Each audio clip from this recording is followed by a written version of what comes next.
Well, we'd better secure our early access to BioWare games, everybody. It is Dragon Age the Veilguard review time from the mainstream media. That's right. I'm sure these are totally honest reviews. So excited for the they-them pronoun shilling that's in the game. And it's so bad, guys. There is so much of it. It is so cringy, terrible modernistic dialogue that we went over in our video yesterday.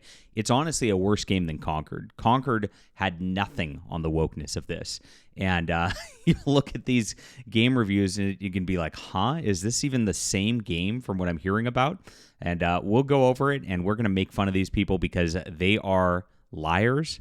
They are charlatans. And they've masqueraded as journalists for way, way too long. Well, guys, it's time for a little bit of ethics in gaming journalism. Please smash that like and subscribe button as we talk about everything that's going on in Dragon Age here. Really appreciate you guys. We have a focus on science fiction and fantasy because I am a science fiction and fantasy author. And my fantasy series is called The Adventures of Baron von Monocle. It's a 6-book series right now. It'll be 7 soon. And this is up on Amazon in ebook, print, and audio. It's got a heavy inspiration from Final Fantasy IV and Final Fantasy VI. So if you guys kind of like those settings and the like, if you like the Dragon Age setting, at least from the first couple of games, you'll really enjoy this, I think. So grab this in the description below. Start your read this weekend. Grab the whole series and just catch up so that you can get in on this. And I would love to have like a little, honestly, what I would want is not some action RPG game with like big graphics. I just want to have like 2D sprites on a map. That's it. I'd love to have a game of this eventually. If you're a designer, hit me up. Thanks so much for supporting our channel and reading, everybody, as we get into everything here. So here it is. Never trust gaming journalists. You do not hate gaming journalists enough is the lesson of the day. Here we are with Checkpoint Gaming. Dragon Age the Veilguard is a triumphant return to form. 100 out of 100, guys. Oh, what a great game. PlayStation Universe 95, return to form for BioWare. Oh, wait a minute. Are these all AI written and just copy pasted across everything? This is, Digital Trends, return to form. Huh. IGN Portugal, return to form. This is getting kind of weird, everybody. It's almost like the mainstream media is given talking points by these studios, and they get early access in exchange, and then they publish exactly what they're told to, and just copy paste the little press release that they're sent out. And this is how you know that these companies are completely corrupt on every level. This is complete exposure right here. There's no way that every single one of these news agencies right here all put return to form in their little reviews for this game organically. It couldn't possibly happen. That's crazy. And so this is exactly what you find from the mainstream media, and it's exactly what you expect. Now, IGN is getting the most flack out of everybody on this, and for good reason, because IGN is one of the worst at these reviews. You know, the joke out there is that everything that's a AAA game gets a 7 out of 10. Well, guess what? Not Dragon Age the Veilguard. It's way better than a 7 out of 10. Pirate Nation revealed this morning, looking at the ratio for IGN's review, not very good. You got it like a 5-to-1 negative ratio, as gamers know that these companies are completely lying about what's going on in this game, because we've seen the graphics, we've seen that there's problems with it, we've seen that the story's flat, we've seen that there's not actual player choices, it's a fake thing, and then we've seen all the weird pronoun crap that's thrown into the dialogue to just screw everything up and ruin the immersion of everything. This is exactly what they did. All the characters that you love and from Dragon Age all the way back were just kind of put to the wayside for these new woke modern characters that they want to put in there. And so, of course, the media is going to go for this. This is exactly what they want. It's a return to form, after all. So here is the IGN review, a reinvigorating sequel for the series that leaves no doubt about its place in the RPG pantheon. Now, what they said about this is that it may be the last Dragon Age. This is what they posted on X earlier, which is interesting, kind of telling on themselves that they know that this is going to be a failure so big that BioWare is going to probably not be doing much with the Dragon Age series after this. And that's the case. I mean, if you look at everything that's been done with a lot of these franchises, Star Wars got destroyed, and of course, Ubisoft found out the expensive way exactly what was happening when they follow that trend that Disney Star Wars was doing doing with making the Force female and the like. And then, of course, we saw Assassin's Creed get just absolutely hammered. And now Ubisoft is of course talking about focusing on re-releasing prior games rather than actually making new content, because they know that their new content is just a disaster and it costs them a lot of money in the long run. This is exactly what's going to come down the pipe with BioWare, and exactly what's going to come down the pipe with the Dragon Age franchise, as they've just completely destroyed it. You can't come back from this. You can't come back from they, them pronouns in a game. And so here we are. Thank you, Leanna Harper. Yes, not a paid shill at all. As I excitedly slashed, blasted, wooed, looted, and delved my way through the stunning and enthralling world of Dragon Age the Veilguard. I mean, it's stunning and enthralling. She should have gone with stunning and brave, I think would have been the best way to do it. I kept having one thought. Wait, BioWare made this? 2024 BioWare?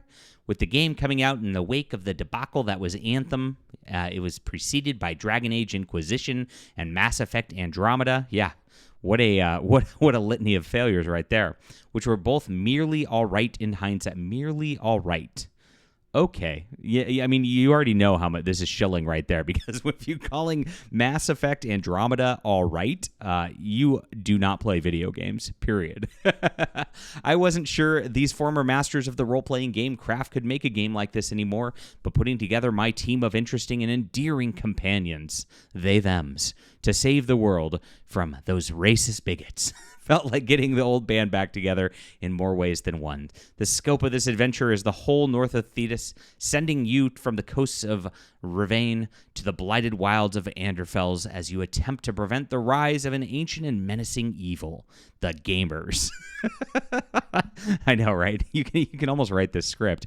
It was thrilling as a longtime fan of the series to see so many of the places I'd only read about in the journal entry way back in 2009.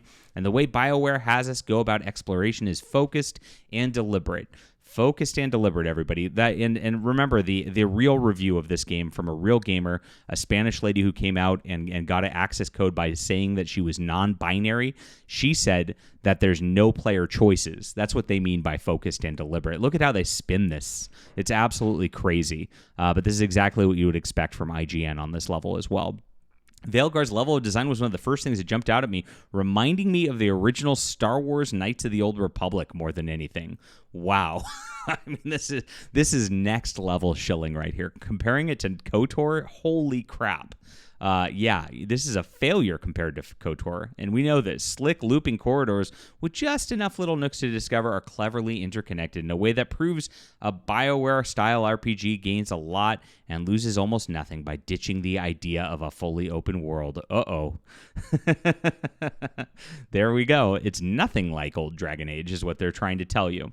Pleased with the character designs too, of course you are, and of course you love the top surgery that you can have there. It one of the quotes from one of the characters that you actually run through the game actually calls the top surgery sexy. I mean, it's insane. These people are just putting their weird fetishes into this, and it makes it the entire game. It really wrecks everything. Oh my gosh, this is getting me my blood boiling here, like reading this just fake review right here. The visual splendor at a stable 60 FPS on 4K.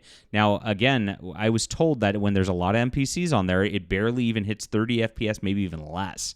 So this could be a problem for a lot of gamers out there, despite the fact that this person's saying it's wonderful. So through the crackle and sparks, though, Veilguard's combat is a refinement of what we saw in Dragon Age 2 and Inquisition. I've always preferred that to the more tactical style of Dragon Age Origins or Baldur's Gate 3, but that ship sailed long ago for this studio. Aw, wow.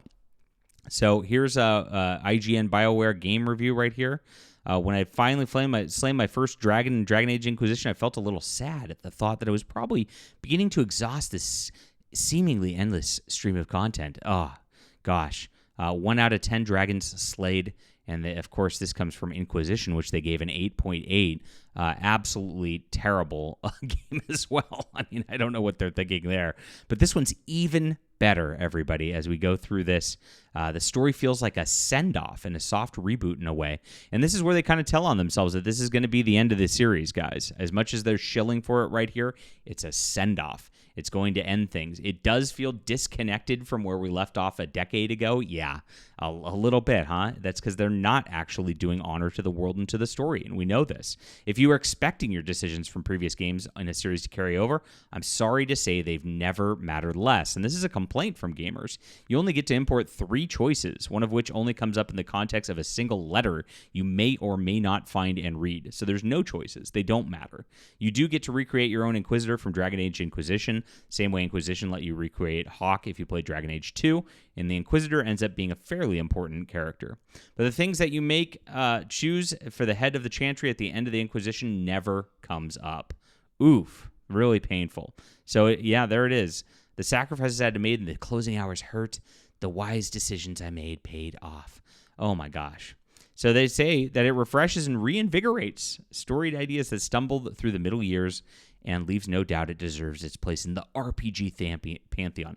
The next Mass Effect is going to have a very tough act to follow. So they're already shilling for the next Mass Effect after Andromeda just destroyed that series as well. 9 out of 10, amazing. It's even better than Inquisition, everybody. This is it. This is what IGN stands for. And gosh, wow, these people are insane. And they know they're lying. They know that they're just shilling. We showed it. This is just absolute proof of the fakeness of the gaming media right here. And that's why we're here to call it out, my friends. Please leave a comment down below with what you think about this. Are you playing Dragon Age the Veilguard? Hit the like and subscribe button. And please also check out my Adventures of Baron von Monocle on Amazon today. It's in the description below. Thank you guys so much for reading the books.